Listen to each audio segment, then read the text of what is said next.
Good afternoon friends, book बंद कर दो।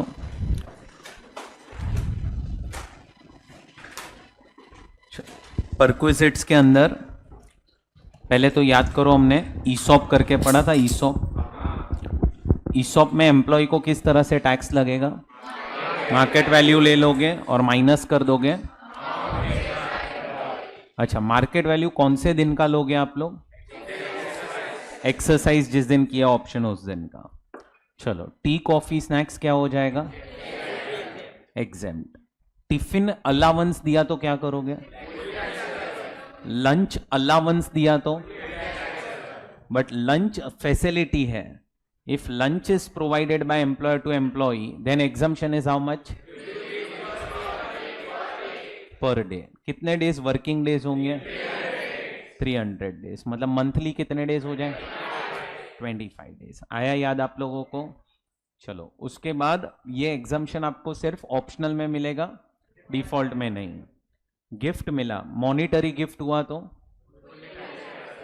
गिफ्ट इन काइंड है। अगर गिफ्ट इन काइंड तो दो व्यूज थे, दोनों व्यूज में 5000 से कम है अगर वैल्यू तो एग्जेम्प्ट, 5000 से बड़ा तो व्यू नंबर 1 के हिसाब से excess is taxable and view नंबर 2 के हिसाब से फुल्ली टैक्सेबल।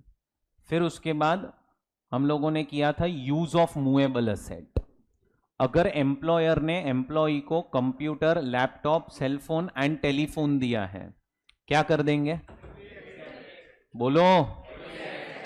मोटर कार के लिए तो कहने से अलग से चार्ट है।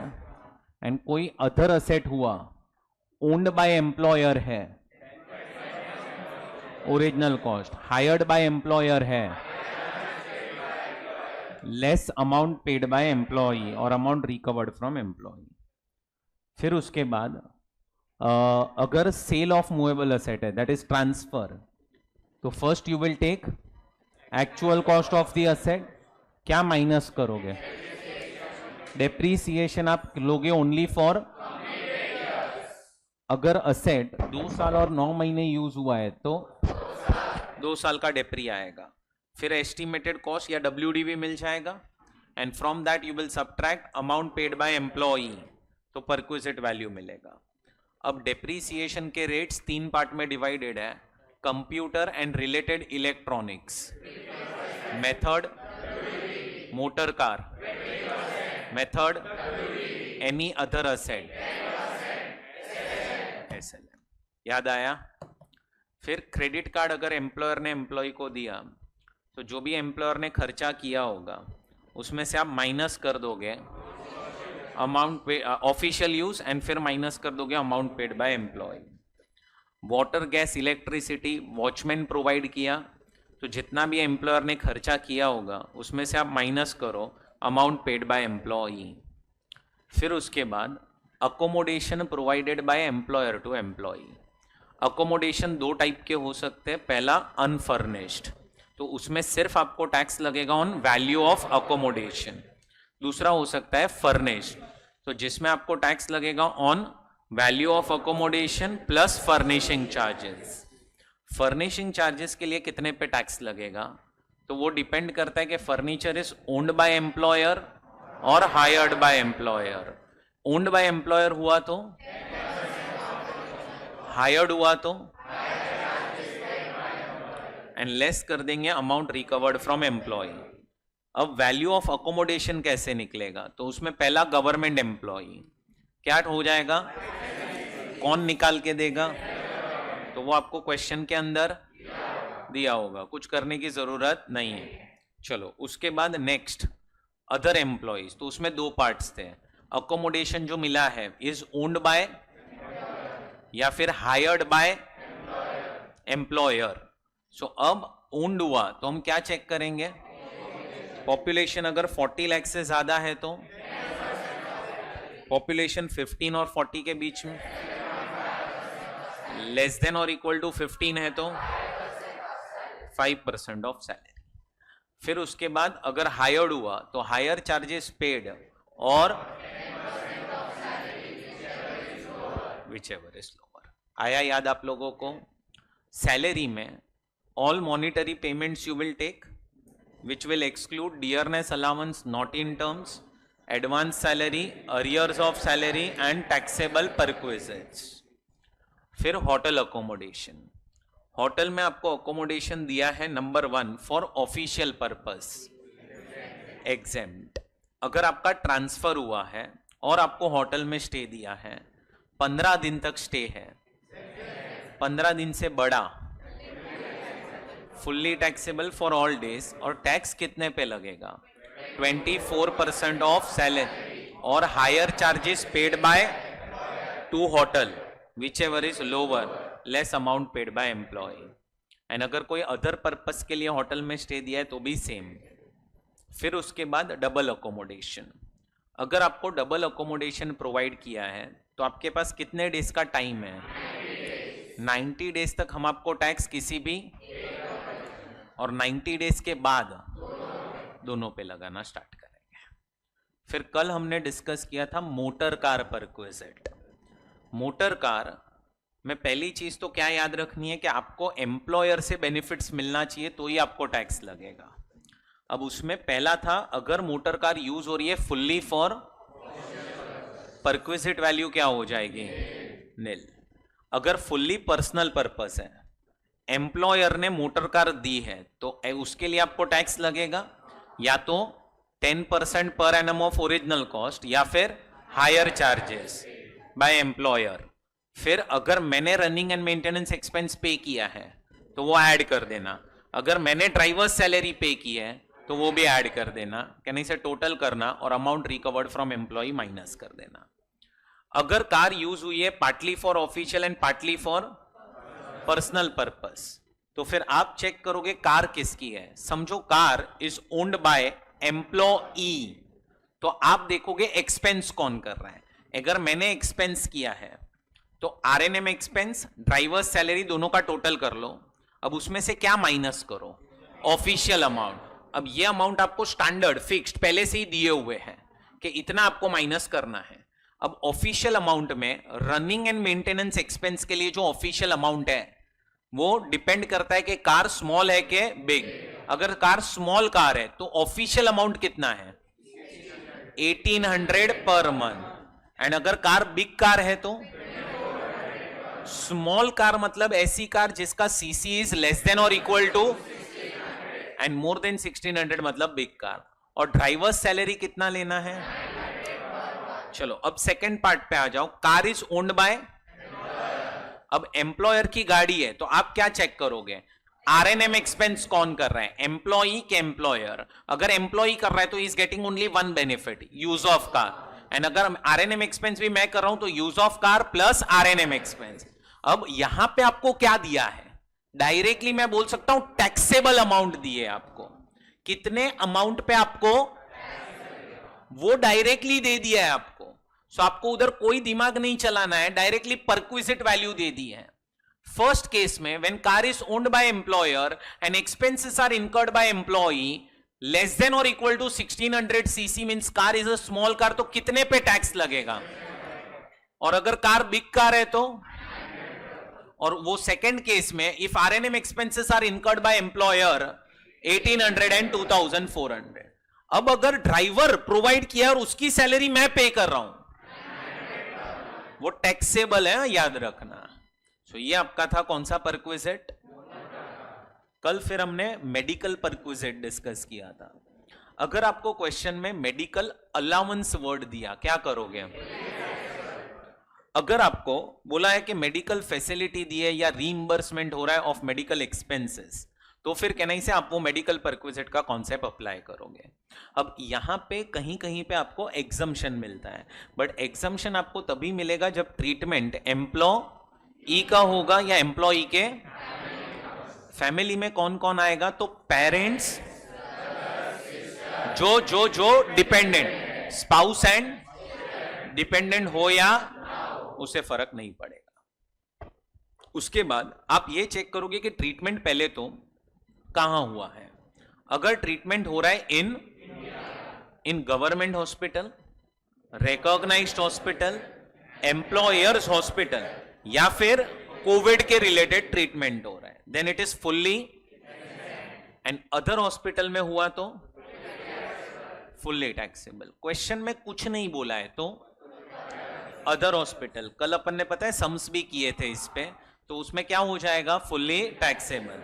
अच्छा, उसके बाद आउटसाइड इंडिया ट्रीटमेंट हुआ तो ट्रीटमेंट एंड स्टे, ट्रीटमेंट एक जन का, stay will be exempt as per, और वो आरबीआई लिमिट्स कहां से आती है, फेमा से आती है।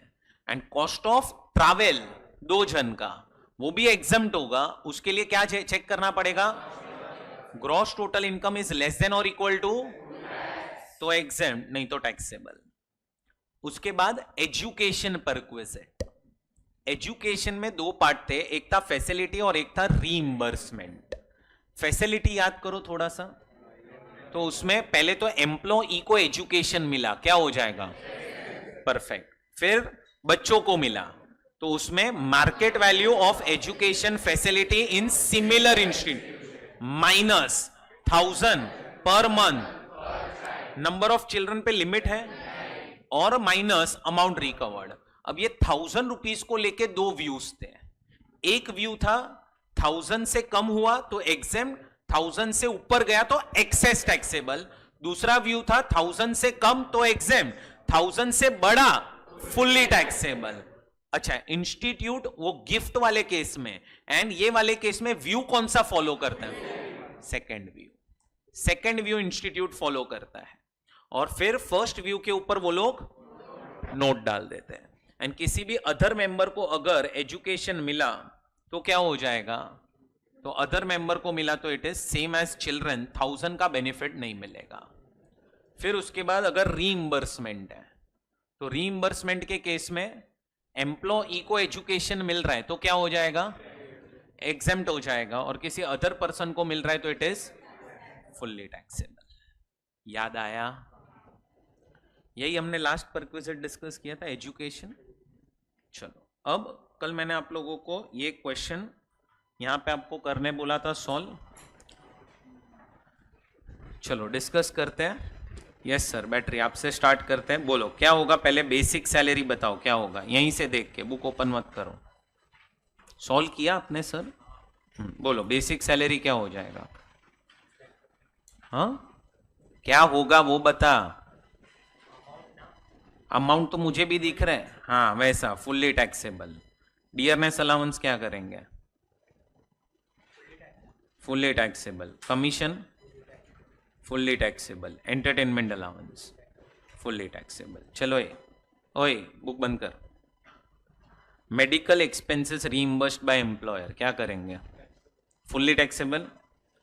अच्छा, ये क्यों फुल्ली टैक्सेबल हो जाएगा मेडिकल एक्सपेंसेस, कुछ दिया नहीं है तो कौन सा ये हो जाएगा, अदर्स। चलो आप ही कंटिन्यू करो। Professional tax of which 50% is paid by employer, 2000 क्या हो जाएगा, टैक्सेबल हो जाएगा। आ रहा है सबको समझ में? अच्छा, कल मैंने आपको पता है बोला था कि ये डिफॉल्ट स्कीम में जा रही है, तो आपको समझ में आता है। फिर ये चीज का आपको डिडक्शन नहीं मिलेगा।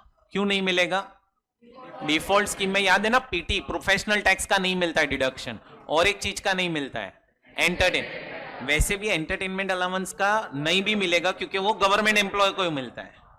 चलो आप ही कंटिन्यू करो सर, आप ही। हाँ नेक्स्ट। अच्छा, हेल्थ इंश्योरेंस का मतलब क्या होता है पता है, ये मेडिक्लेम है।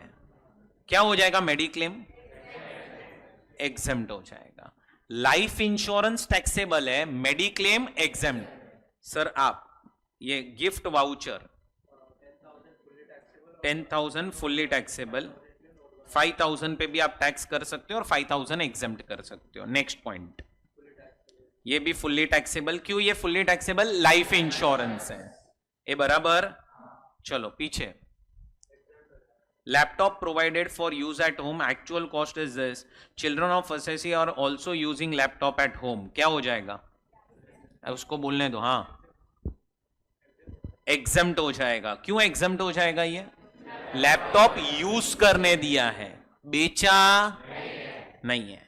चलो यहां से लेके यहां तक कार की डिटेल्स है, इसको ही बोलने देना। बताओ क्या होना चाहिए आपके हिसाब से, ज्यादा है 1600 सीसी से ज्यादा है, मतलब बिग कार है, बोलो अब ये टैक्सेबल हो जाएगा।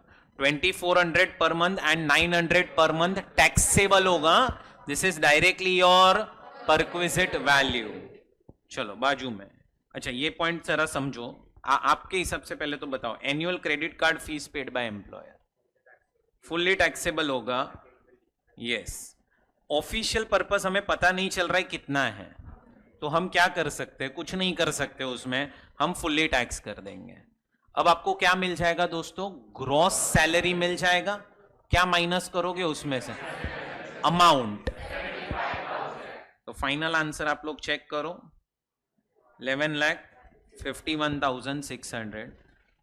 किसी किसी का 5,000 का डिफरेंस आ सकता है बिकॉज ऑफ गिफ्ट। बराबर? तुम्हें ये पक्का समझा? ओके, अब यहां पे ध्यान दो।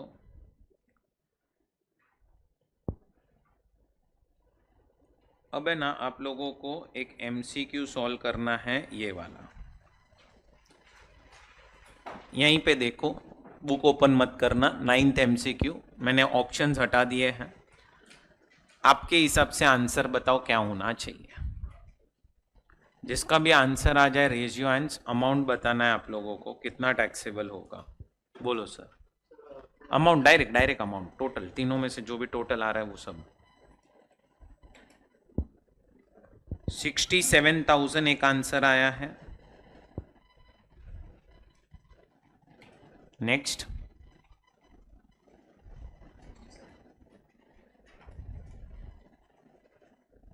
बोलो मैडम। 91,500। नेक्स्ट, 67 लिखा मैंने।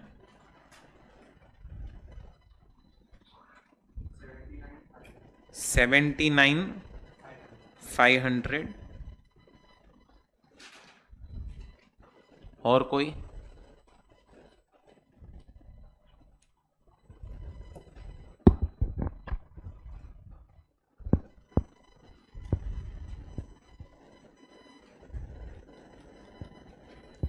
और कोई आंसर?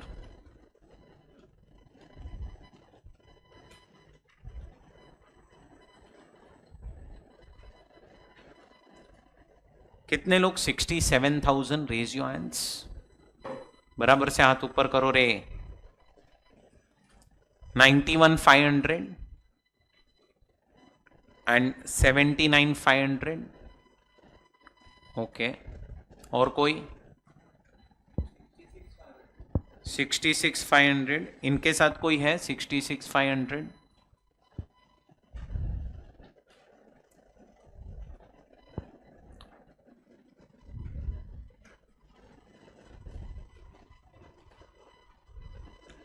ओके, 91,500 आ गया है। और कोई? 79,000।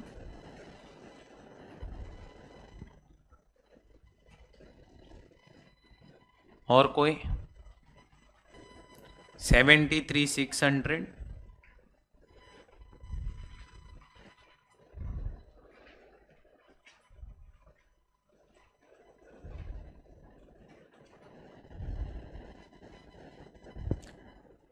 चलो अब ध्यान देना, पहले तो ये फर्स्ट पॉइंट का क्या होना चाहिए? फर्स्ट पॉइंट ये होना चाहिए फुल्ली एग्जेम्प्ट। क्यों फुल्ली एग्जेम्प्ट? अरे एम्प्लॉई को एजुकेशन मिल रहा है यहां पे, कहने से ये तो पूरा एग्जेम्प्ट ही होना चाहिए। दूसरा में क्या होना चाहिए?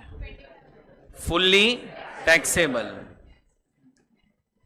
अब थर्ड एडजस्टमेंट। अब थर्ड एडजस्टमेंट में ना दो व्यूज है यहां पे। एक व्यू के हिसाब से 5250 माइनस 1000 माइनस इंटू 12, एंड दूसरे व्यू के हिसाब से 52 माइनस इंटू 12।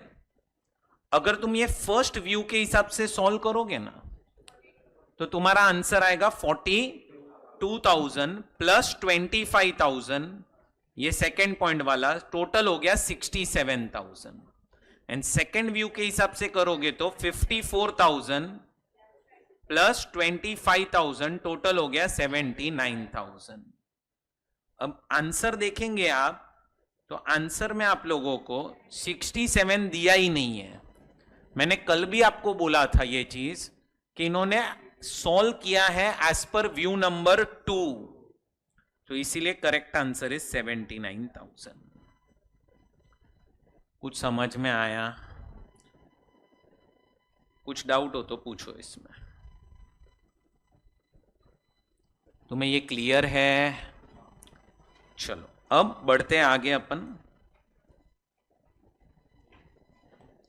अब जो अपने को आज परक्विजिट पहला डिस्कस करना है वो है इंटरेस्ट फ्री लोन और लोन एट कंसेशनल रेट।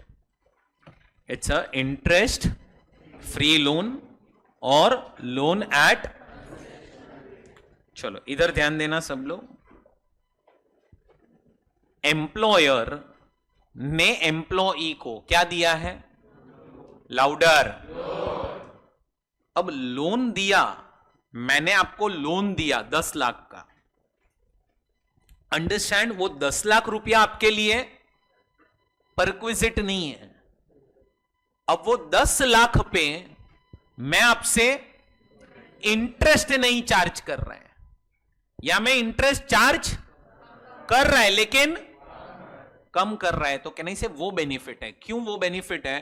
तुम समझो, मैंने आपको 10 लाख दिया तो वो 10 लाख तो कल उठ के आपको वापस करना है। आपके लिए वो क्या है? It's a liability.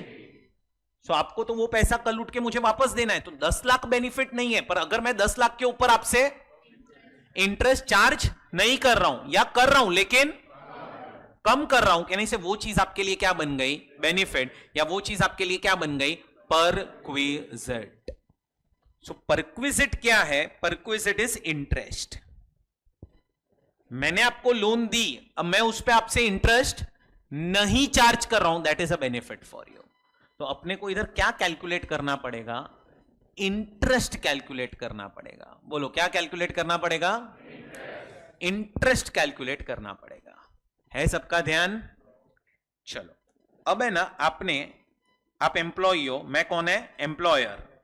बोलो क्या लिया आप लोगों ने? अब पहले तो आप चेक करो कि आपने लोन किस पर्पस के लिए ली है। अगर समझो आप लोगों ने लोन लिए फॉर मेडिकल ट्रीटमेंट, आप मेरे पास आए और आपने मुझसे 10 लाख का लोन लिया for medical treatment. Now perquisite value in this case is निल। मतलब मैं अगर आपको 10 लाख का लोन दे रहा हूं और मैं बोल रहा हूं मैं आपसे इंटरेस्ट चार्ज नहीं करूंगा, कहने से आपको भी टैक्स नहीं लगेगा। पर्पस मेडिकल ट्रीटमेंट है, इसलिए गवर्नमेंट ने आप लोगों को एक बेनिफिट दिया है कि चलो भाई परक्विजिट वैल्यू कितनी ले लो? निल। बट अगर मैंने आप लोगों को लोन दिया एंड लोन दिया है किसी अदर पर्पस के लिए, फॉर एग्जाम्पल आप लोगों को घर खरीदना था और मैंने आप लोगों को लोन दिया, या आप लोगों को गाड़ी खरीदनी थी और मैंने आप लोगों को लोन दिया है, तो अगर मैंने लोन किसी अदर पर्पस के लिए दिया है तो अब आप क्या चेक करो पता है? यहां पे अब आप चेक करो कि लोन अमाउंट कितना है। अगर loan amount is less than और इक्वल टू 20,000, बोलो कितना है loan amount? It's a small loan, बहुत कम लोन लिया आपने, 20,000 की लोन ली है, then your perquisite value is again nil. Perquisite value is nil. But अगर लोन 20,000 से ज्यादा है तो अब कहना ही से अब हम आपका परक्विजिट वैल्यू यहां पे कैलकुलेट करेंगे। ओए अगर तुमने 10 लाख का लोन लिया है तो that does not mean 9 lakh it is your perquisite. अरे ओए अपन इंटरेस्ट का परक्विजिट कैलकुलेट करेंगे, मतलब तुम्हें 10 लाख पे कितना इंटरेस्ट बेनिफिट मिला है वो अपने को देखना है। तो अब अपने को पीवी कैलकुलेट करना है। What is PV? अब परक्विजिट में अपने को क्या कैलकुलेट करना है? इंटरेस्ट। अच्छा, इंटरेस्ट कैलकुलेट करने के लिए अपने को कितनी चीजें चाहिए? टोटल 3। एक अपने को चाहिए principal amount that is loan, दूसरा अपने को चाहिए रेट ऑफ इंटरेस्ट, और तीसरा अपने को चाहिए ड्यूरेशन दैट इज टाइम। बराबर? चलो अब ध्यान से सुनो, एक एक चीज पे डिस्कशन करते हैं। समझो मैंने आप लोगों को लोन दिया 10 लाख का, मैं आपसे इंटरेस्ट चार्ज नहीं कर रहा हूं, सिचुएशन 1 नहीं कर रहा हूं, इंटरेस्ट ही नहीं ले रहा हूं, बेनिफिट मिला आपको? क्वेश्चन क्या आ रहा है, कितना बेनिफिट मिला आपको? कितना बेनिफिट?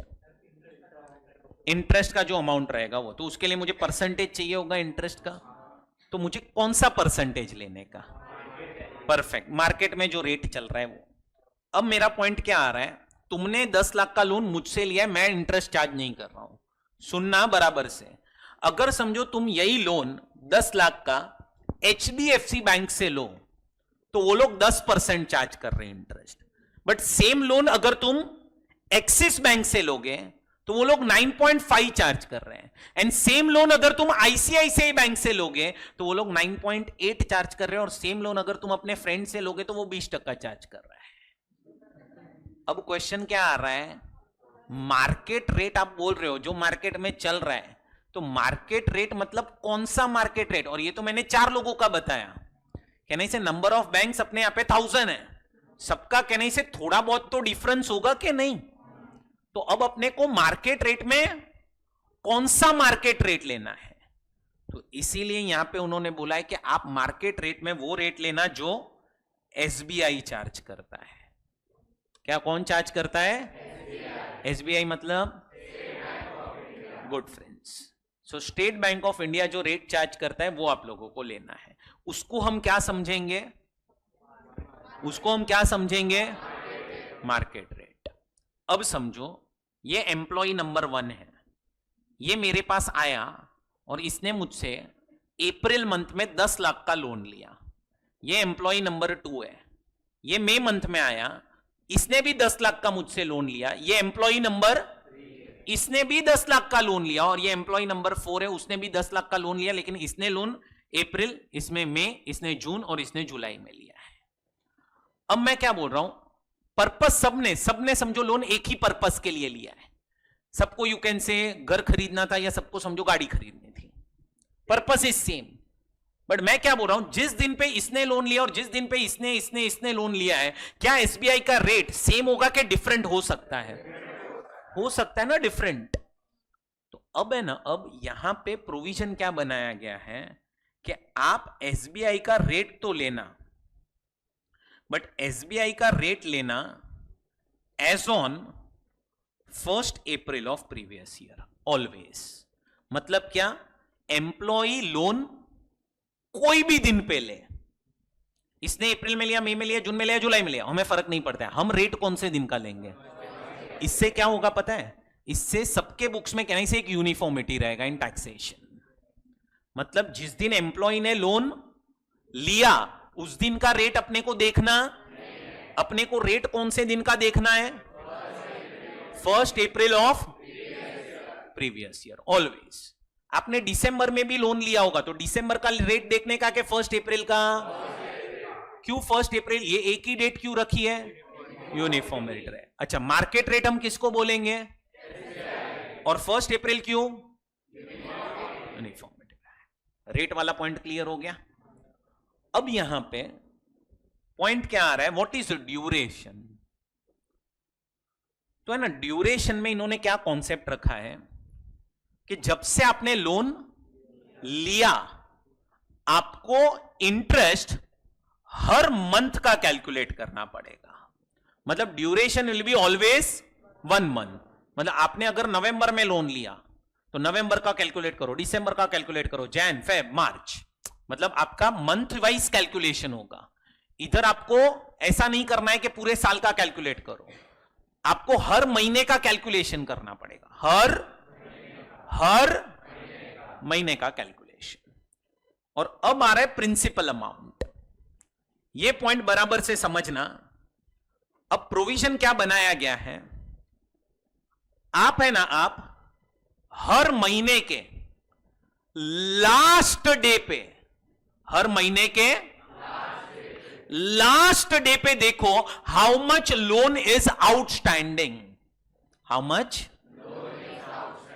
मतलब आपको पी में क्या लेना है पता है, मंथ एंड आउटस्टैंडिंग बैलेंस। बोलो क्या लेना है, वापस से एक बार बोलेंगे, मतलब क्या, लास्ट डे पे गए आप, हर महीने के लास्ट डे पे गए, आप देखो एम्प्लॉय को कितना पैसा, एम्प्लॉयर को बस जितना भी पैसा लास्ट डे पे देना होगा ना, उस पे एसबीआई का रेट लगा देना है फॉर 1 मंथ, उस पे एसबीआई का रेट लगा देना है फॉर हर महीने के लास्ट डे पे जाने का कितना अमाउंट एम्प्लॉय को देना है, उस पे पूरे महीने के लिए एसबीआई का रेट लग जाएगा। अब मैं आप लोगों को एग्जाम्पल देता हूं, ध्यान से सुनो। टोटल मैं आप लोगों को 3 एग्जाम्पल दूंगा, 3। एग्जाम्पल नंबर 1, एम्प्लॉयर ने एम्प्लॉई को क्या दिया है, बोलो कितने का लोन दिया, 10 लाख।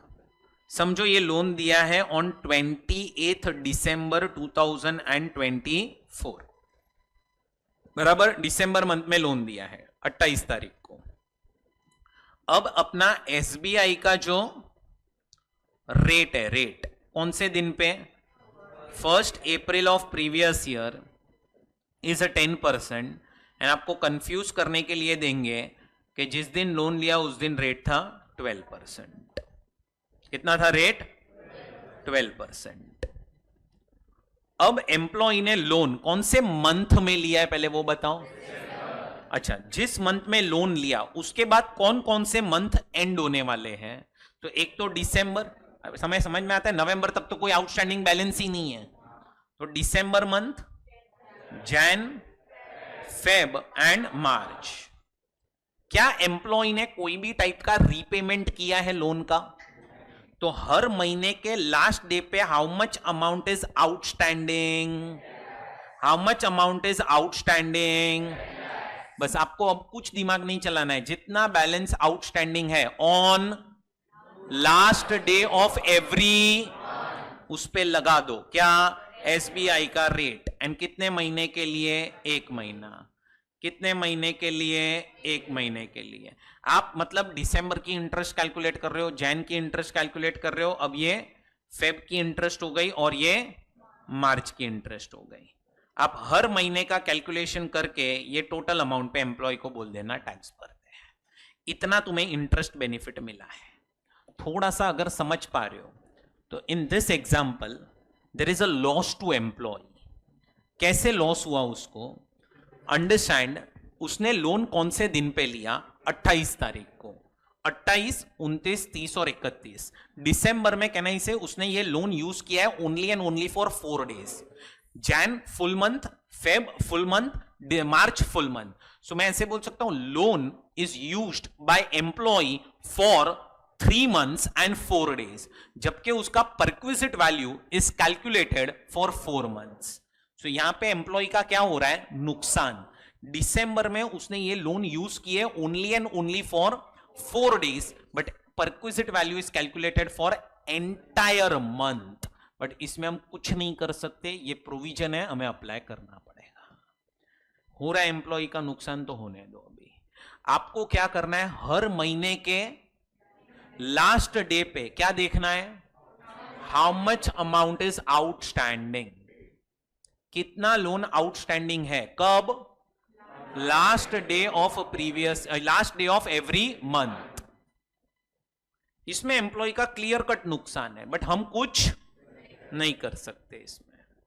अब तुम देखो एग्जाम्पल नंबर 2, एम्प्लॉयर ने एम्प्लॉई को बोलो क्या दिया।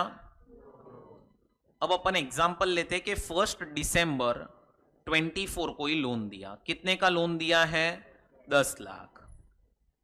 एसबीआई का रेट 1 अप्रैल 24 को था 10% एंड 1 दिसंबर 24 को था 12%।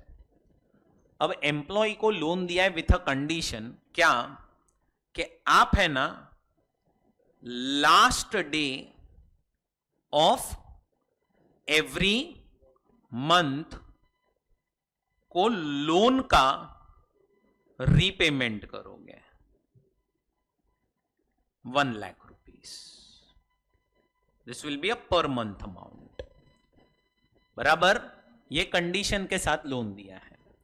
अब मैं क्या बोल रहा हूं, लोन लेने के बाद कौन कौन से मंथ एंड होने वाले हैं?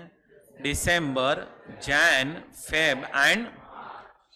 Now how much amount is outstanding on last day of December? Think an answer. Last day of December पे कितना आउटस्टैंडिंग होगा? लाउडर. जैन के लास्ट डे पे, फेब के लास्ट डे पे, मार्च के लास्ट डे पे. बस अब इस पे क्या लगा दो? एसबीआई का रेट फॉर 1 मंथ, एसबीआई का रेट फॉर 1 मंथ, एसबीआई का rate for 1 month and SBI का रेट फॉर 1 मंथ. अब तुम समझ पा रहे हो ना? तो ये वाले केस में ना, ये वाले केस में एम्प्लॉई जो है ना उसका फायदा हुआ है.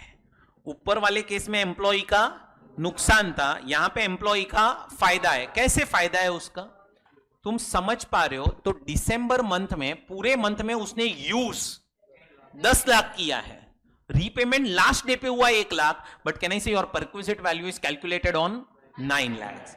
जैन मंथ में उसने यूज 9 लाख किया है, जबकि उसका perquisite value is calculated on 8 lakh. So कहीं पे एम्प्लॉय का नुकसान होगा तो कहीं पे एम्प्लॉय का फायदा भी होगा. प्रोविजन बहुत क्लियर है. क्या? लास्ट डे पे जाओ, आउटस्टैंडिंग बैलेंस देखो कितना है, उस पे लगा दो एसबीआई का रेट फॉर 1 मंथ. खत्म. अब हम लोग यहां पे प्रपोर्शनेट नहीं करने वाले मंथ के अंदर. मतलब जैसे इधर देखो, दिसंबर में तुमने लोन लिया था 4 दिन के लिए. We are not going to calculate perquisite value for 4 days. We will calculate perquisite value for 1 month. So can I say in this way, your part of the month is considered as full month only. समझा कि नहीं समझा? चलो एक last example देता हूं, फिर आप ये प्रोविजन कॉपी कर लेंगे. Example number 3. अब एग्जांपल समझो. एम्प्लॉयर ने एम्प्लॉई को क्या दिया बोलो? लोन. 1 नवंबर 24 को लोन दिया है. 10 लाख का लोन दिया है. एसबीआई का जो रेट है on 1 April of 24 is 10% and 1 November 24 is 12%. Employee को बोला गया है कि every month on last day you repay 50,000 towards loan. बराबर. और अब सुनना होए, एम्प्लॉई को बोला गया है तुझे एम्प्लॉयर को क्या देना पड़ेगा? इंटरेस्ट भी देना पड़ेगा एट द रेट ऑफ 4%. कितना परसेंट इंटरेस्ट देना पड़ेगा? अच्छा, ऊपर वाले केस में एम्प्लॉई से हमने इंटरेस्ट चार्ज, यहां पे हम इंटरेस्ट चार्ज लेकिन कम कर रहे हैं. नॉर्मली अगर ये लोन एम्प्लॉई मार्केट से लेता तो कितना होता? अपन कितना चार्ज कर रहे हैं? एम्प्लॉय को बेनिफिट हुआ कितने का? चलो अब कौन कौन से मंथ एंड होने वाले लोन लेने के बाद? नवंबर, दिसंबर, जैन, फेब एंड. चलो नवंबर के लास्ट डे पे कितना लोन आउटस्टैंडिंग होगा? 9. दिसंबर के लास्ट डे पे 8. कौन बोला रे बेवड़े? जैन के लास्ट डे पे, फेब, मार्च, इस पे क्या लगा दोगे अब? कितना बेवड़े? 10 नहीं आएगा, 10 माइनस. क्यों 10 माइनस 4 समझा? क्योंकि 4% तो रिकवर किया जा रहा है, तो उतना बेनिफिट तो एम्प्लॉय का कम हो गया. इंटू 1/12. बोलो.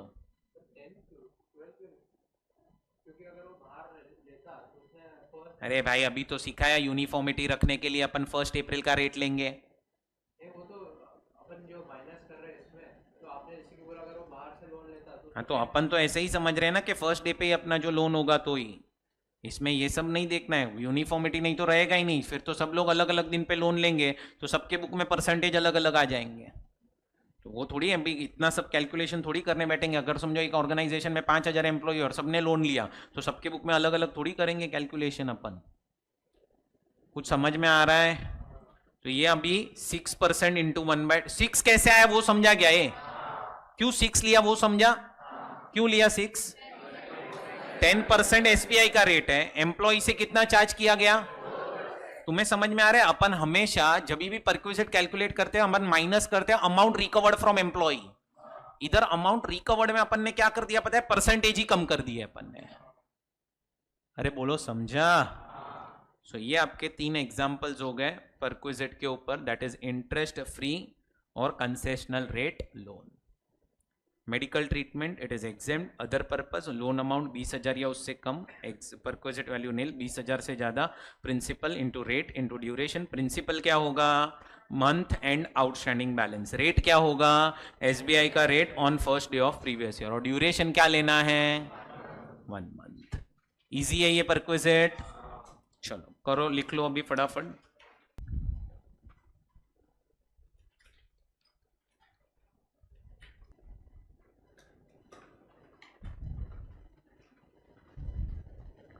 चलो बढ़ते आगे। तो ये आपका एक परक्विजिट कंप्लीट हो चुका है, इंटरेस्ट फ्री। अब हम आते हैं ये वाले पॉइंट पे। अब ये पॉइंट बराबर से समझो। इस पे एग्जाम में 4 मार्क के लिए एक बार क्वेश्चन आ चुका है, 4 मार्क्स। बहुत इजी क्वेश्चन था, ध्यान से समझना। पहले तो मैं आपको समझा देता हूं ये चीज प्रैक्टिकली कैसे काम करती है। देखो, अगर एम्प्लॉई है ना, एम्प्लॉई घूमने गया है अपने फैमिली के साथ, तो पहले एम्प्लॉई घूमने जाएगा ना तो उसका ट्रैवलिंग एक्सपेंस होगा। अब समझो कि वो यहाँ से दिल्ली घूमने गया या फिर वो यहाँ से बैंगलोर घूमने गया, तो वो फ्लाइट में जा सकता है, ट्रेन से जा सकता है, there are other modes like roadways से भी जा सकता है। तो अगर वो यहाँ से घूमने गया है कहाँ पे, कोई भी जगह पे इन इंडिया घूमने गया है, पहले तो कहाँ गया है घूमने? इंडिया में गया है। तो अब उसका जाने का और आने का क्या होगा? ट्रैवलिंग का खर्चा होगा। फॉर एग्जाम्पल, एम्प्लॉय यहां से गया दिल्ली उसकी फैमिली के साथ, फ्लाइट में गया, फ्लाइट में आया, कहने से आने जाने का क्या हुआ? खर्चा हुआ। अब एम्प्लॉय क्या करता है? खर्चा होने के बाद जैसे ही वो रिटर्न आता है, वो सारे के सारे एविडेंसेस या प्रूफ, कौन से? ट्रैवलिंग एक्सपेंस के, और कोई नहीं। कौन सा? ट्रैवलिंग एक्सपेंस के, वो एम्प्लॉयर को सबमिट करता है और एम्प्लॉयर उसको उसके बदले में पैसा देता है। उस अमाउंट को हम बोलते हैं लीव ट्रैवल कंसेशन। बोलो क्या बोलते हैं? वापस से एक बार, लीव ट्रैवल कंसेशन। सो अगर आपको लीव ट्रैवल कंसेशन मिला है तो आपको उसको पहले लिखना पड़ेगा इन इनर कॉलम। और अब गवर्नमेंट इसमें से आपको क्या देता है? बोलो, एग्जम्पशन देता है। एग्जम्पशन दिया जाता है अंडर सेक्शन 10(5). कौन से सेक्शन में एग्जम्पशन है? 10(5). और एग्जम्पशन माइनस करने के बाद जो अमाउंट बचा वो जाएगा आउटर कॉलम में। बोलो ये समझ में आया? मैं रिपीट कर रहा हूं, ध्यान से सुनना। अगर एम्प्लॉई उसके फैमिली के साथ घूमने गया, कहां पे? इंडिया में, तो उसका आने जाने का, ट्रैवलिंग का खर्चा होगा। घूम के आएगा, जो भी उसके बिल्स होंगे वो सब एम्प्लॉयर को सबमिट करेगा एंड एम्प्लॉयर क्या करेगा? उतना अमाउंट उसको पे करेगा। तो अब जो भी अमाउंट एम्प्लॉयर से मिला वो आप कहां लिखोगे और उसमें से क्या माइनस करोगे? और एग्जम्पशन माइनस करने के बाद अगर कुछ अमाउंट बचा तो वो कहां जाएगा, आउटर कॉलम। लेकिन अब ये वाले एग्जम्पशन को लेके पहले तो 2 से 3 पॉइंट समझने हैं, उसके बाद ही हम समझ पाएंगे कि कितना एग्जम्पशन मिलेगा। अमाउंट बाद में एक्सप्लेन करूंगा, लेकिन एग्जम्पशन को रिलेटेड 2 से 3 पॉइंट्स है। तीसरा पॉइंट तो मैंने आपको बता ही दिया, आपको एग्जम्पशन तभी मिलेगा जब आप ट्रैवल कहां पे करोगे, इन इंडिया। अब एक और पॉइंट जो कभी एग्जाम में टारगेट नहीं किया गया है वो क्या है, ध्यान से सुनो। यहां पे है ना 4-4 साल के ब्लॉक्स बनाए गए, 4-4 साल के क्या बनाए गए, ब्लॉक्स। अभी जो ब्लॉक चल रहा है ना दैट इज 2022, 23, 24 एंड 25। ये जो ब्लॉक है वो कैलेंडर ईयर्स के ब्लॉक है, मतलब 1 जनवरी 22 से लेके 31 दिसंबर 25, ये अभी ब्लॉक चल रहा है। ये ब्लॉक जो है वो अभी चल रहा है। सो अब ये 4-4 साल के ब्लॉक्स क्यों बनाए गए, तो अब ध्यान से सुनो। 4 साल के जो ब्लॉक्स हैं, ये 4 साल के जो ब्लॉक्स हैं, अभी कौन सा ब्लॉक चल रहा है, 2022 से लेके 25 तक। तो तुम्हें समझाना ये ब्लॉक कैसे पढ़ना है अपने को, कैलेंडर ईयर्स है ये, 22 से लेके 31 दिसंबर 25। ये 4 साल के ब्लॉक में, कितने साल के ब्लॉक में, हम आपको ये जो एग्जम्पशन देंगे ना, एग्जम्पशन वो 2 बार ही देंगे। कितनी बार देंगे एग्जम्पशन, 2 बार। 4 साल के ब्लॉक में you will get exemption twice. इसका ये मतलब नहीं है कि आप 2 बार ही घूमने जाओ, ओए तुम घूमने 10 बार जाओ, 10 बार बिल सबमिट करो एम्प्लॉयर को, 10 बार उसने पैसा दिया, तो तुम्हें समझ में आ रहा है, तुम्हें एग्जम्पशन 2 बार मिलेगा, 8 बार क्या हो जाएगा, fully taxable. So in a block of you can claim exemption twice, 2 बार आप एग्जम्पशन ले सकते हो।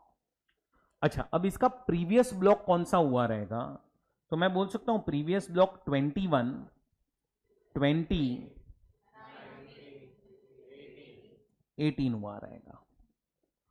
अब है ना एक प्रोविजन क्या है कि अगर आपने ये वाले ब्लॉक में, प्रीवियस ब्लॉक में या तो एग्जम्पशन लिया ही नहीं है, 0 एग्जम्पशन, आपने एग्जम्पशन लिया ही नहीं है, या फिर आपने एग्जम्पशन सिर्फ 1 बार ही लिया है।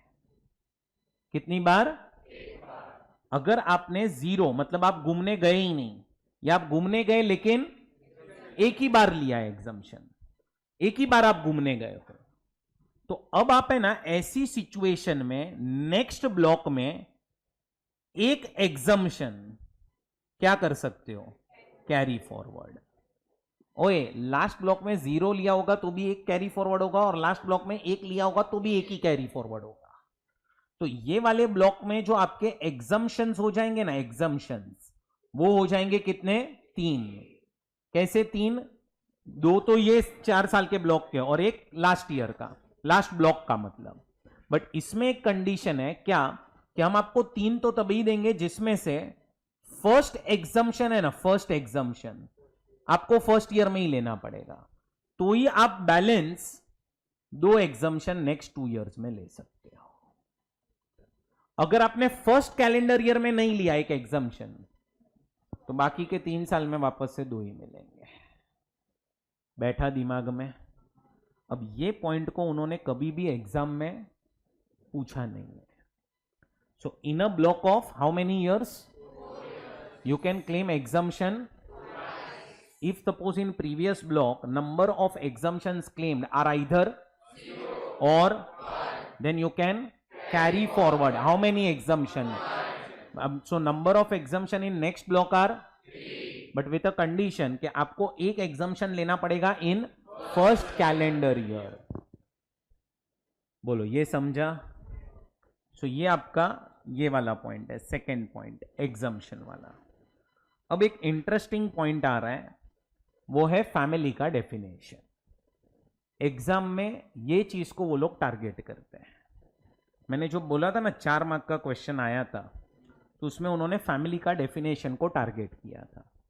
बराबर से समझना कि फैमिली के डेफिनेशन के अंदर प्रोविजन क्या है। तो अब फैमिली का डेफिनेशन क्यों दिया है, तो ध्यान से सुनो। एग्जम्पशन आपको तभी मिलेगा जब एम्प्लॉई घूमने गया है या एम्प्लॉई के। अब फैमिली मेंबर में कौन कौन आएगा, तो कल अपन ने एक फैमिली का डेफिनेशन पढ़ा था। बोलो कल वाला डेफिनेशन क्या था? जो क्या है डिपेंडेंट है ऑन एम्प्लॉई एंड डिपेंडेंट और नॉट। बराबर सेम डेफिनेशन है यहां पे भी। डेफिनेशन यहां पे सेम है, लेकिन अब इन्होंने बच्चों के ऊपर लिमिट डाल दी है। किसके ऊपर लिमिट डाली है? अब लिमिट देखो थोड़ा अजीब तरीके से है। अगर एम्प्लॉई के बच्चे 110, 98 के पहले बॉर्न हुए हैं, पहले 110 के पहले बॉर्न हुए हैं, कौन? किसके? तो इधर जितने भी बच्चे बॉर्न हुए रहेंगे ना, सबका एग्जम्पशन मिलेगा, कोई लिमिट नहीं। मतलब अगर एम्प्लॉय के 4 बच्चे ये डेट के पहले बॉर्न हो चुके हैं तो एग्जम्पशन चारों का मिलेगा। बट अगर एम्प्लॉय के बच्चे बॉर्न हुए हैं ऑन और विच डेट 110, तो हम आपको मैक्सिमम 2 बच्चों का ही एग्जम्पशन देंगे। कितने का मिलेगा? तो अगर मैं बोलूं कि 110, 98 के पहले एम्प्लॉय के 4 बच्चे बॉर्न हुए और 110, 98 या उसके बाद एम्प्लॉय के और 3 बच्चे बॉर्न हुए, तो टोटल एम्प्लॉय के बच्चे कितने हैं? एग्जम्पशन कितने का मिलेगा? 6 का मिलेगा। कुछ समझ में आ रहा है आपको? सो 110, 98 के पहले जितने भी बच्चे बॉर्न हो गए एम्प्लॉय के, सबका एग्जम्पशन मिलेगा। 110, 98 के बाद मैक्सिमम 2। बट अब इसमें भी एक पॉइंट है, ध्यान से सुनना। अब ये जो 2 है ना, 2, उसमें भी ऐसा हुआ कि पहले एम्प्लॉय का एक बच्चा बॉर्न हुआ, सिंगल बर्थ हुआ, और उसके बाद ध्यान से सुनना, इसमें गड़बड़ मत करना। 110, 98 के बाद, अच्छा पहले 4 बच्चे बॉर्न हो गए, उनको भूल जाओ, उसका तो एग्जम्पशन मिलेगा। 110, 98 के बाद पहले एक बच्चा बॉर्न हुआ, और जब 110, 98 के बाद सेकेंड अटेम्प्ट था ना, तो उसमें मल्टीपल बर्थ हुआ है। क्या हुआ है? तुम समझो सेकेंड अटेम्प्ट मतलब क्या? 110, 98 के बाद सेकेंड अटेम्प्ट, ऐसे तो उसका 5th, 6th अटेम्प्ट हो सकता है। 110, 98 के बाद जब उसका सेकेंड अटेम्प्ट था, उसमें क्या हुआ है? मतलब या ट्रिपलेट्स बॉर्न हुए हैं। तो फिर जितने भी मल्टीपल बर्थ में बॉर्न हुए ना, सबका एग्जम्पशन मिलेगा। वाह, मतलब करके दिखा।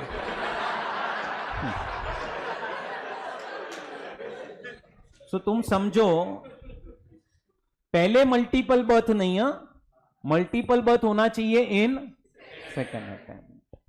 अब एग्जाम्पल गणपत, चलो ध्यान देना। 110, 98 के पहले छोटा गणपत 1, 2 और 3 बॉर्न हो गए थे, बराबर। और फिर छोटा गणपत 4 बॉर्न हुआ, और फिर छोटा गणपत 5, 6 और 7 साथ में बॉर्न हो गए। तो अब मुझे बताओ, इसमें कितने बच्चों का एग्जम्पशन मिलेगा? सारे के सारे 7 बच्चों का एग्जम्पशन मिलेगा। बैठ रहा है दिमाग में? समझो यहां पे 1, 2 एंड 3, फिर CG4, 5 एंड फिर CG6, 7 एंड 8। अब कितने बच्चों का मिलेगा? अब सिर्फ 5 का ही एग्जम्पशन मिलेगा। जो 11098 के पहले बॉर्न हुए वो तो 3 मिल ही जाएगा, बट 11098 के बाद अगर पहले ही मल्टीपल बर्थ हो गया है तो 2 का ही मिलेगा उसमें से। बैठ रहा है दिमाग में? तुम्हें समझ में आ रहा है? अब ये क्लियर हुआ पक्का एग्जाम्पल? अब यहां पे तुम्हारे साइड से एक गलती, हाँ बोलिए। हाँ, इसमें से अभी ये जो 5 है उसमें से आप किसी भी 2 का ले सकते हो, ऐसा नहीं है, किसी भी 2 का ले सकते हो, पर मिलेगा 2 का ही। ये बराबर। अब और एक एग्जाम्पल ले लो। CG1, 2 एंड 3 बॉर्न हुआ, फिर CG4, CG5, फिर CG6, 7 एंड 8। कितने का एग्जम्पशन मिलेगा? 5 का ही मिलेगा। बैठ रहा है दिमाग में? अब तुम्हारे साइड से एक गलती क्या होती है, ये थर्ड केस में बच्चे कितने हैं? लाउडर। इधर बच्चे कितने हैं? एग्जम्पशन कितने का मिल रहा है? अब तुम गलती क्या करते हो पता है? तुम घुमाने भी 3 को ही लेके 5 को ही लेके जाते हो। अबे घूमने तो सब जाएंगे। इसका मतलब ये नहीं है कि 3 बच्चों को आप घर पे छोड़ के जाओ, घूमने के लिए उसमें से एग्जम्पशन 5 का मिलेगा। कुछ समझ में आ रहा है? हाँ या ना? तो इस तरह से आपको कैलकुलेशन करना है बच्चों का। यहां पे तुम समझो, कल अपन ने मेडिकल परक्विजिट पढ़ा था, वहां पे भी डेफिनेशन सेम था, बट वहां पे कोई बच्चों के ऊपर लिमिट नहीं था। यहां पे उन्होंने बच्चों के ऊपर क्या डाल दिया है? लिमिट। ये बोलो समझा सब लोगों को? सो ये फैमिली का डेफिनेशन है। अब तुम्हें एग्जम्पशन, ये जो है ना एग्जम्पशन, ये उसी पर्सन का मिलेगा जो फैमिली के डेफिनेशन के अंदर फॉलो हो रहा है। बराबर?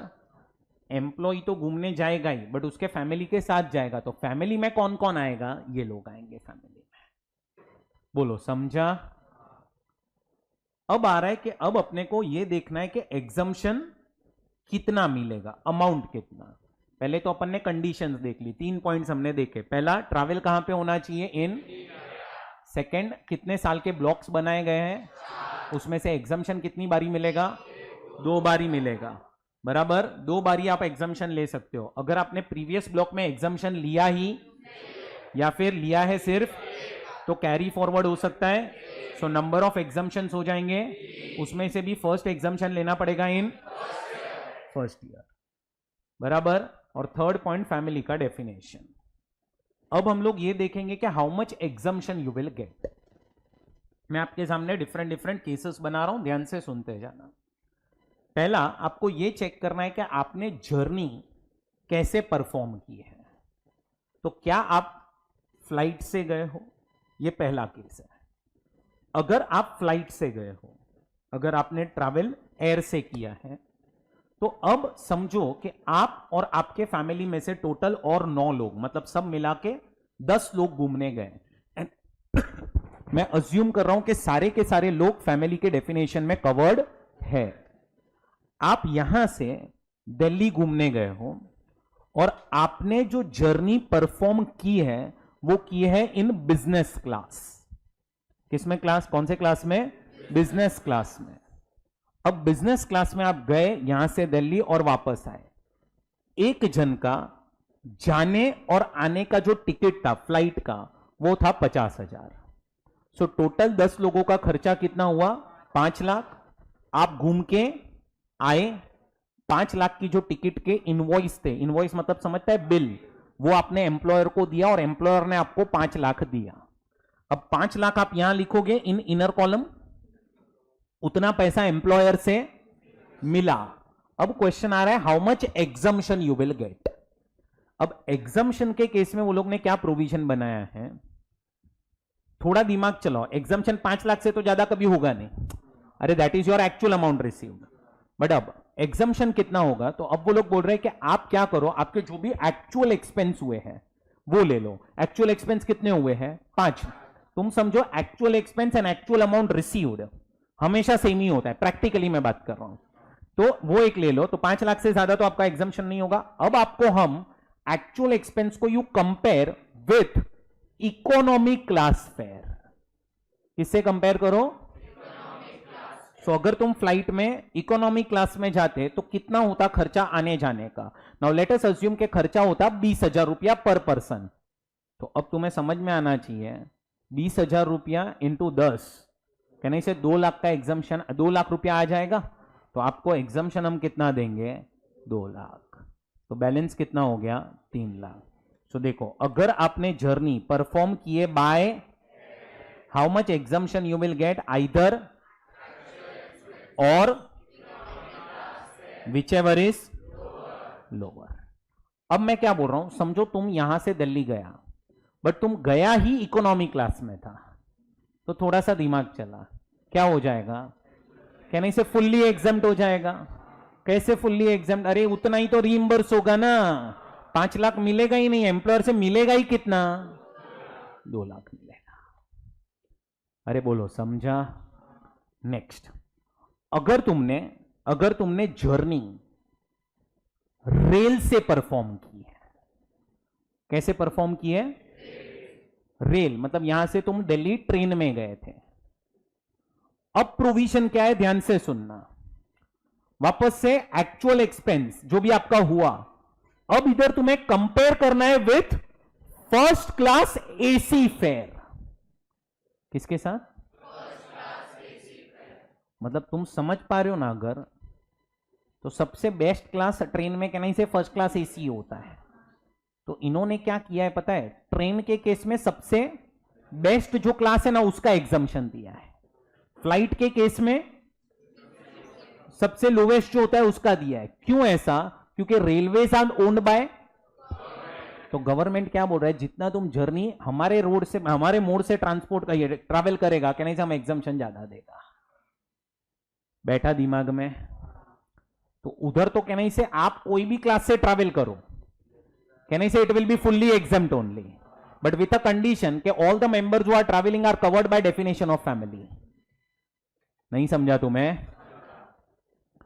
अब यहां से दिल्ली क्या तुम रोडवेज से जा सकता है? जा सकता है ना? अगर तुम रोडवेज से गया ना तो भी provision is same like rail only, actual expense और first class AC fare. But अब तुम थोड़ा सा दिमाग चलाओ, जब तुम रेल से ट्रैवल करेगा तो एक्चुअल एक्सपेंस रेल का होगा, और जब तुम रोड से ट्रैवल करेगा तब एक्चुअल एक्सपेंस रोड का होगा। सिर्फ आपको क्या देखना है पता है? Whether places are connected by rail or not. If places are connected by, क्या यहां से दिल्ली रेल से कनेक्टेड है? बस अब तुम रेल से जर्नी परफॉर्म करो या अदर मोड से परफॉर्म करो, कहने से your exemption is same. Your exemption is travel, देखो क्या लिखा है, travel by other mode, rail facilities available. Available मतलब क्या? वो 2 प्लेसेस रेल से कनेक्टेड है, फिर तुम रेल से परफॉर्म करो या अदर मोड से जाओ, उससे फर्क नहीं पड़ता। नहीं समझा तुम्हें? Exemption is same. अब अगर रेल फैसिलिटी अवेलेबल, मतलब तुम समझो प्लेस ए से लेके प्लेस बी ट्रैवल कर रहे हो, एंड ये 2 places are not connected by rail, rail से कनेक्टेड नहीं है 2 प्लेसेस। अब क्या करोगे? तो अब तुम चेक करो, if rail facility is not available, तो क्या उधर कोई रिकॉग्नाइज्ड ट्रांसपोर्ट फैसिलिटी अवेलेबल है? समझो कोई बस का सर्विस अवेलेबल है, या सपोज अगर कोई ऐसी 2 प्लेसेस है जो वाटरवेज से कनेक्टेड है, तो शिप का कोई सर्विस अवेलेबल है कि नहीं, तो उसको हम बोलेंगे रिकॉग्नाइज्ड ट्रांसपोर्ट फैसिलिटी। अगर रिकॉग्नाइज्ड ट्रांसपोर्ट फैसिलिटी अवेलेबल है तो आप उसका सबसे बेस्ट क्लास जो होगा ना वो फेयर ले लेना। तुम्हें समझ में आ रहा है ना? एंड अगर रिकॉग्नाइज्ड ट्रांसपोर्ट फैसिलिटी भी अवेलेबल, रिकॉग्नाइज्ड ट्रांसपोर्ट फैसिलिटी भी अवेलेबल, तो देखो जरा एक्चुअल एक्सपेंस लेना and first class railway fair लेना ऑफ, देखो प्लेस ए से लेके प्लेस बी तुम गए, पहले तो यहां पे रेल का कनेक्शन, दूसरा रिकॉग्नाइज्ड ट्रांसपोर्ट फैसिलिटी भी अवेलेबल, रिकॉग्नाइज ट्रांसपोर्ट फैसिलिटी भी अवेलेबल। अब ये लोग क्या बोल रहे हैं कि यहां पे तुम ट्रैवल कर रहे हो तो इस दो प्लेस के बीच में समझो डिस्टेंस इज 500 किलोमीटर्स। बोलो कितना है डिस्टेंस? तो अब तुम ऐसी दो प्लेस देखो, समझो प्लेस एक्स से लेके प्लेस वाई जिसका डिस्टेंस 500 किलोमीटर्स है और इधर रेल अवेलेबल है, तो इधर कितना फेयर चार्ज हो रहा है ना, वो फेयर यहां पे ले लेना, वो फेयर यहां पे ले लेना। बैठा दिमाग में? सो ये आपका प्रोविजन है। अब थोड़ा सा इसमें मैं आपको सिखाता है कि लोग चोरी कैसे करता है, आपको करना नहीं है। ध्यान से सुनो। अब है ना, समझो समझो कि एम्प्लॉइज प्रैक्टिकली कैसे यहां पे टैक्स अवॉइड करते हैं, मतलब ये करना नहीं चाहिए बट वो लोग करते हैं कि अगर समझो आप 10 दिन ऑफिस नहीं गए हो because of XYZ reasons, very important है, आप ऑफिस नहीं गए हो वो इंपॉर्टेंट है, तब आप ऐसा दिखा सकते हो क्या कि आप घूमने गए हो, और घूमने आप ट्रेन से गए हो। यहां से जितना दूर जा सकता है ना उतना दूर तुम गया है। 10 दिन में तुम जितना दूर जाएगा उतना फेयर ज्यादा होगा, बराबर ना? तो तुम समझो आज से ऑफिस नहीं गए हो तो तुम क्या करोगे, ऐसा दिखाओगे कि आज से मैं घूमने गया हूं, और कल तुम अगर ऑफिस रिज्यूम कर रहे हो तो तुम समझ लेना कि तुम आज वापस आ चुके हो फिर। तो अब लोग क्या करते हैं, ऐसा दिखाते हैं क्या कि वो लोग घूमने गए। अब तुमने कभी ना कभी IRCTC से टिकट बुक किया होगा ट्रेन का, PDF आता है उसका PDF, लोग क्या करते पता है, वही PDF को कन्वर्ट करते हैं इनटू वर्ड और फिर डेट डाल देते हैं आज का, जब से तुमने जर्नी स्टार्ट की। फेयर तुम्हें नेट से मिल जाएगा, डेट्स वेट्स अकॉर्डिंगली चेंज कर दो, टाइमिंग ट्रेन का तुम्हें नेट से मिल जाएगा। और उसके बाद एक आता है PNR नंबर। मेजॉरिटी नंबर तुम देखोगे तो स्टार्ट 8 से होता है, 8 के बाद 9 डिजिट जो बचेगा वो अपना मोबाइल नंबर डाल देने का। अब तुम समझो जैसे ही तुम जर्नी खत्म करते हो, PNR नंबर कभी भी ट्रेस नहीं हो सकता। सो अब लोग क्या करते हैं, वो टिकट बना लेते हैं खुद ही वर्ड में, उसका प्रिंट लेके एम्प्लॉयर को दे देते हैं और उससे पैसा ले लेते हैं और पूरा एग्जेम्प्ट। क्योंकि तुम समझो तुम जाओगे किस में, फर्स्ट क्लास AC में ही जाओ, और जितने भी फैमिली में लोग फॉलो हो रहे डेफिनेशन में सबको लेके जाओ, सबका एग्जेम्प्ट हो गया। कुछ समझ में आ रहा है? लोगों ने जर्नी परफॉर्म नहीं किया है बट ऐसे करके वो लोग चोरी करते हैं टैक्स की। सो आप लोग ये मतलब अगर एक्चुअल जर्नी परफॉर्म कर ही रहे हो तो फिर प्रॉब्लम ही नहीं है, बट अगर लोग जर्नी परफॉर्म नहीं करते तो इस तरह से प्लान करते। और वो लोग एग्जाम्शन भी कब लेते हैं पता है, जब आपका ऑर्गेनाइजेशन के अंदर 3rd या 4th ईयर होता है ना तब। क्यों? क्योंकि 3rd एंड 4th ईयर में आपकी सैलरी बढ़ेगी ना, आपका 1st ईयर है ऑर्गेनाइजेशन में, तो उधर आपका वैसे भी सैलरी कम होगा, और ये एग्जाम्शन आपको 4 साल में 2 बार ही मिलता है, तो आप वो सालों में लो जहां पे आपकी सैलरी ज्यादा है। सुना समझा कुछ के नहीं समझा? समझा। सो ये आपका कौन सा एग्जाम्शन हो चुका? 10(5) लीव ट्रैवल कंसेशन। बट अब याद रखना ये एग्जाम्शन आपको नहीं मिलेगा अंडर सेक्शन 115 BAC। मतलब 115 BAC में जितना भी एम्प्लॉयर ने आपको पैसा दिया क्या हो जाएगा? Fully taxable. समझा? कुछ डाउट हो तो पूछो इसमें।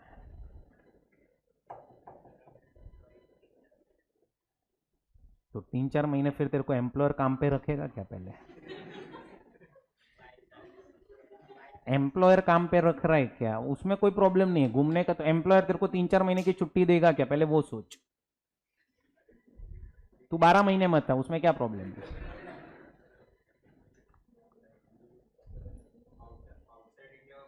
कोई प्रोविजन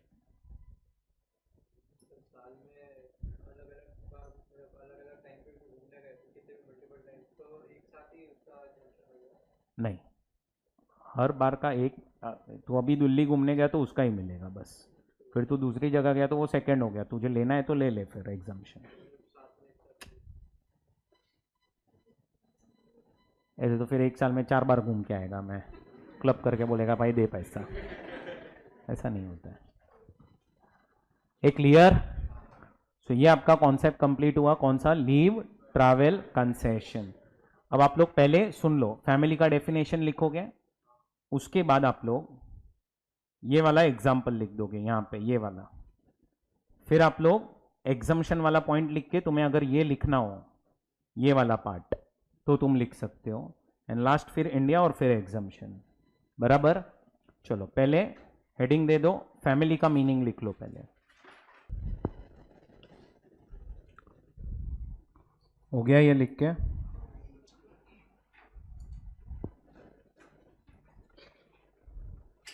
चलो अब सेकेंड पॉइंट।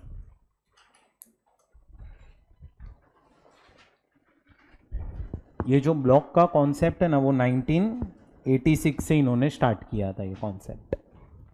4 साल के ब्लॉक में एग्जाम्शन 2 बार मिलेगा। आपने वापस क्या किया करंट ब्लॉक में? हाँ, फर्स्ट ब्लॉक में एक ले लिया और बाकी नहीं, फिर नहीं होगा कैरी। ये हो गया लिख के?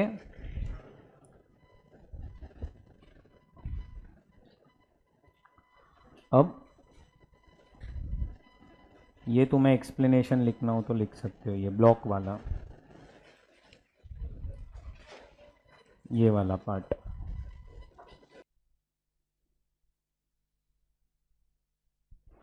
अच्छा, अगर क्वेश्चन में डियरनेस अलाउंस लिखा है, कुछ बोला नहीं है इन टर्म्स के नॉट इन टर्म्स, क्या करने का? नहीं नहीं, कुछ भी अज्यूम तो कर सकते हो ना। हाँ, सो आपको जो भी अजम्पशन होगा वो नोट में डाल देना है, ठीक है? चलो अब एक क्वेश्चन आप लोग सॉल्व करेंगे।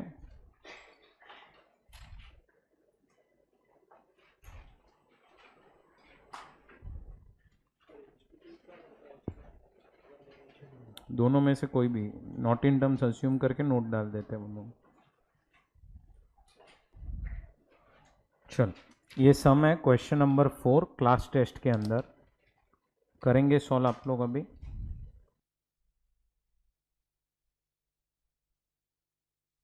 चलो आगे आंसर। ओके, करते हैं डिस्कस अभी। चलो मैडम आप बताओ, अमाउंट बताते जाना, बेसिक सैलरी का पहले बताएंगे। जरा चेक करो सब लोग, 6,50,000। एक मिनट। आप ही मैडम कंटिन्यू करो। Dearness allowance 2,60,000। अब आपने क्या अज्यूम किया है? ये इन टर्म्स के नॉट इन टर्म्स, ठीक है? आप ही कंटिन्यू करो। बोनस 70। चेक करो सब लोग ये 3 आंसर्स, बराबर? 6,50,000, 2,60,000, 40% एंड बोनस आ चुका 70,000। बोनस जो अक्टूबर मंथ की सैलरी होगी दैट इज 50,000, वो प्लस 20,000 जो आपका डियरनेस अलाउंस है। बाजू में मैडम आपने डीए को क्या अज्यूम किया है? इन टर्म्स के नॉट इन टर्म्स। चलो कंटिन्यू करते हैं। 4th एडजस्टमेंट का क्या होगा बताएंगे? क्या टैक्सेबल आ रहा है? ओके, एम्प्लॉयर का कंट्रीब्यूशन कितना है? अमाउंट बताएंगे? 1,04,000। जरा चेक करना। और एग्जम्प्ट कितना हो रहा है उसको बोलने दो, 78,000। अब देखो इसमें आप लोग में से जिसने भी dearness allowance in terms assume किया होगा ना, उसका ये कंट्रीब्यूशन सेम ही आएगा। अरे it is only 16% of basic, but जब आप एग्जम्पशन कैलकुलेट करने जाओगे तो 12% ऑफ बेसिक प्लस डीए लेना पड़ेगा। फिर किसी ने वैसा किया है क्या? अमाउंट कितना आ रहा है वहां पे एग्जम्पशन का? एग्जम्पशन तो पूरा ही एग्जम्प्ट हो रहा है ना, मतलब 1,04,000 पूरा एग्जम्प्ट हो रहा है। हाँ मतलब 1,04,000 एग्जम्प्ट हो गया, टैक्सेबल हो जाएगा 0। ए बराबर। चलो मैडम आप ही कंटिन्यू करेंगे। फिफ्थ एडजस्टमेंट क्या 500 2,500 of which 2,000 was paid by. हाँ अब क्या करेंगे क्या इसमें, और पहले 2,500 लेस करेंगे, 2,000 लेस करेंगे। ओके कोई इसमें हेल्प कर सकता है? 2,000 पहले ऐड हो जाएगा और 2,500 पूरा लेस होगा। एम्प्लॉयर ने जो पे किया वो ऐड होता है और फिर माइनस भी होता है, और 500 रुपया एम्प्लॉई ने भरा तो वो डायरेक्टली माइनस होगा। तो ऐड होगा 2,000 और लेस होगा 2,500। चलो मैडम बाजू में सिक्स्थ एडजस्टमेंट में क्या करेंगे बताएंगे आप? नील आएगा। ओके नील, क्यों नील आएगा फ्रेंड्स? यूज करने दिया है। आप ही मैडम कंटिन्यू करो। सेवेंथ एडजस्टमेंट में क्या होगा? 2,400 इंटू 12 इंटू 5 आएगा, क्योंकि 1 नवंबर से दिया है। कितना आ रहा है अमाउंट? 12,000 टैक्सेबल हो जाएगा। बराबर। चलो आगे मैडम 8th पॉइंट का क्या करेंगे अपन? 8th केस में नील हो जाएगा, इस पे टैक्स नहीं लगेगा, नील, क्योंकि इकोनॉमी क्लास से ही ट्रैवल किया है और एग्जम्पशन भी केनाई से आपको इकोनॉमी क्लास का ही मिलता है, तो ये हो जाएगा नील। आपको मिल जाएगा ग्रॉस सैलरी और उसमें से आप स्टैंडर्ड डिडक्शन 50,000 माइनस करोगे और प्रोफेशनल टैक्स 2,500 माइनस करोगे। फाइनल आंसर देख लेते हैं, 967,500।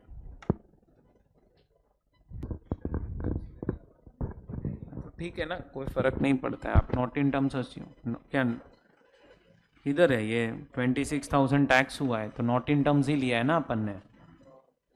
ओ भाई साहब नॉट इन टर्म्स ही तो है, ये रहा सामने है सोल्यूशन। हाँ तो आप करो ना, मैं किधर मना कर रहा हूँ। क्लियर?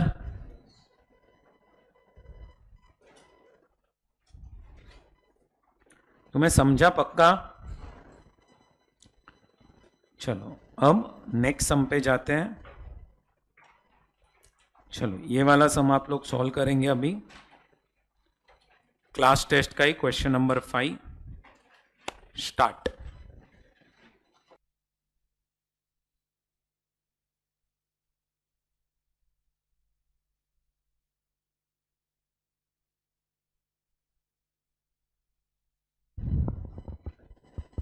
ये सम में वो दिसंबर में रिटायर हो रहा है, आपको समझ रहे हैं ना? जो आपको बेसिक सैलरी HRA वो सब कितने महीने के लिए मिलेगा? 9 मंथ्स के लिए ही मिलेगा, वो याद रखना।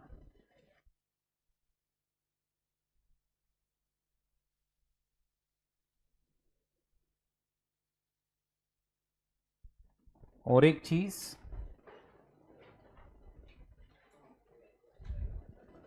वो डिफॉल्ट टैक्स रेजिम में जा रहा है, वो चीज भी ध्यान में रखना।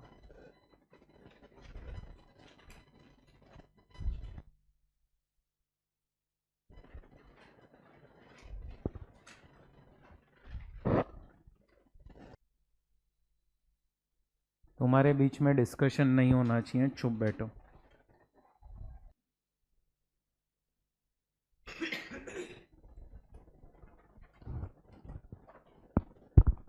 ओके अब तक तो आंसर आ जाना चाहिए आप लोगों का। चलो यहाँ से 4th बेंच बैटरी मैडम तू, हाँ स्टार्ट करते हैं आपसे। बेसिक सैलरी कितना आया? 2,25,000 जरा चेक करते जाना and you will write 2,25,000 in outer column. चलो आगे HRA क्या करेंगे? Fully taxable 54,000 HRA। ओए एग्जम्पशन क्यों? डिफॉल्ट टैक्स रेजिम में है। HRA का एग्जम्पशन का तुम्हें याद हो तो 3 लिमिट्स हैं, 50-40% of salary, actual amount received and rent paid minus. कहने से वो एग्जम्पशन नहीं लेने का। क्यों नहीं लेने का? वो एग्जम्पशन आपको मिलता है ओनली अंडर ऑप्शनल स्कीम। तो ये आपका हो गया सैलरी एंड HRA। DA है नहीं ना क्वेश्चन में?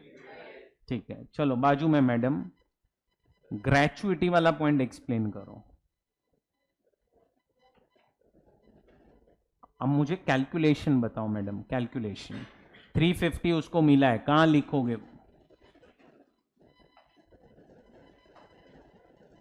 हाँ, एग्जम्पशन की लिमिट्स एक्सप्लेन करो।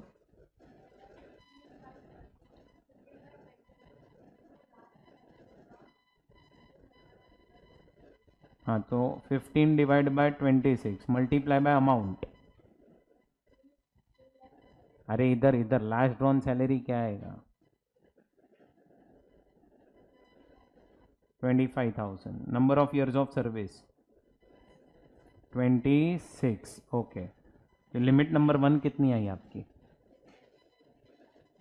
75,000। फिर सेकेंड लिमिट 3,50,000, उसको ही बोलने दो। Third limit 20 lakh. तीनों में से लोअर क्या आएगा? तो पूरा एग्जम्प्ट हो जाएगा, नथिंग इज टैक्सेबल। सिर्फ चेक करते जाना बराबर कर रहे कि नहीं अपन। आया सबका ये?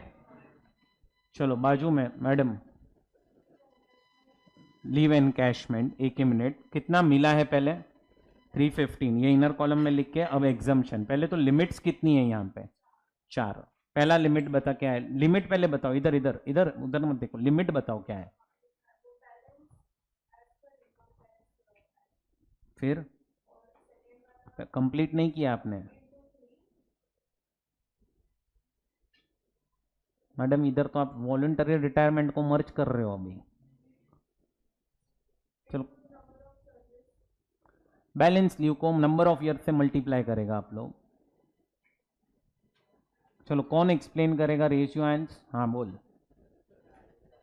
Balance leave as per income tax act, average salary of 10 months. एक मिनट, अब यही पॉइंट को एक्सप्लेन भी कर दे। 12 मंथ्स तेरा बैलेंस आया। नहीं, एक मिनट रुक जा। 15 दिन तुझे लीव, ये he had accumulated leave of 15 days. Employer कितनी छुट्टी दे रहा है उसको? 30 डेज छुट्टी दे रहा है। अब उसने कितने साल काम किया है? 25। तुम्हें समझ में आ रहा है? हर हर हर साल एम्प्लॉयर उसको कितनी दे रहा है और वो कितनी ले रहा है, तो उसके अकाउंट में कितनी बच गई? 15 बच गई। तो 25 साल के लिए 15-15 लीव बच गए। अपने को साल को राउंडिंग ऑफ करने का है, तो 25 साल के लिए 15-15 कितना 370 और डिवाइड बाय 30 करो, कितना हो गया? तो इसको राउंडिंग ऑफ नहीं करना रहता है, मंथ्स को। आपको ईयर्स को राउंडिंग ऑफ करना है। कुछ समझ में आ रहा है क्या? मंथ्स राउंडिंग ऑफ क्यों कर रहे हैं आप लोग? आपको ईयर्स को राउंडिंग ऑफ, ईयर्स को किया ना अपन ने, ये 9 मंथ्स को इग्नोर किया, अपन ने 25 साल ही लिया है। और सेकेंड लिमिट क्या आ जाएगी? 10 months into average salary of 10 months, actual amount received and maximum 25 lakhs. क्या आ रहा है लोअर? 2,50,000। हाँ, जो भी बैलेंस बचा वो टैक्सेबल। चलो सर पीछे आप 5th पॉइंट एक्सप्लेन करेंगे, क्या करना है इसमें? बराबर कितना?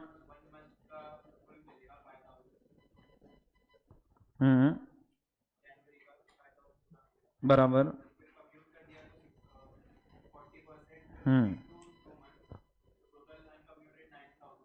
ओके, 60% कम्यूट करवाया है।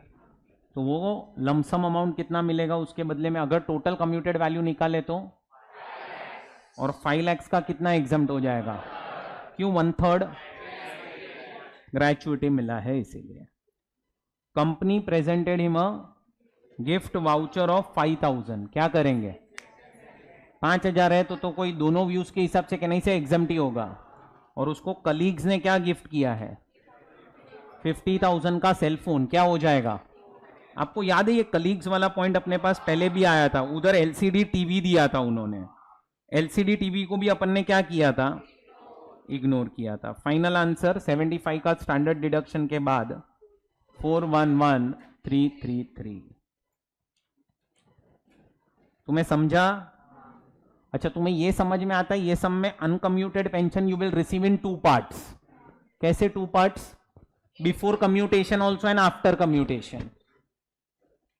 अरे पहले 5000 फिक्स हुआ था ना, फिर 60% तो आपने लमसम रिसीव किया, तो मंथली कितना मिला, 40 मिलेगा ना बाद में, 40%। याद आ रहा है? कुछ डाउट हो तो पूछो ये सब में।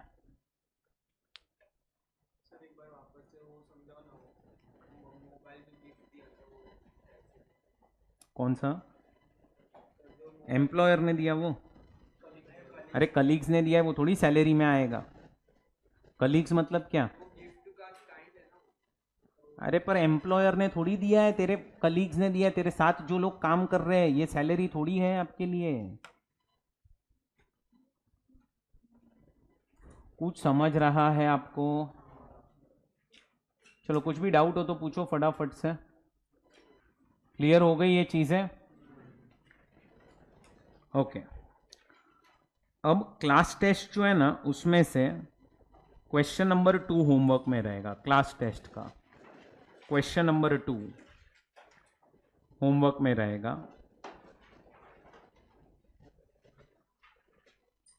अब आप आ जाओ क्वेश्चन नंबर 21 पे आ जाओ, होम क्लास वर्क का। और यहाँ पे आपको ऑप्शनल स्कीम के हिसाब से टैक्स निकालना है, और सॉरी ये इनकम निकालनी है, ऑप्शनल स्कीम। चलो सॉल्व करना स्टार्ट करेंगे। क्वेश्चन नंबर 21, ऑप्शनल स्कीम के हिसाब से टैक्स निकालना है।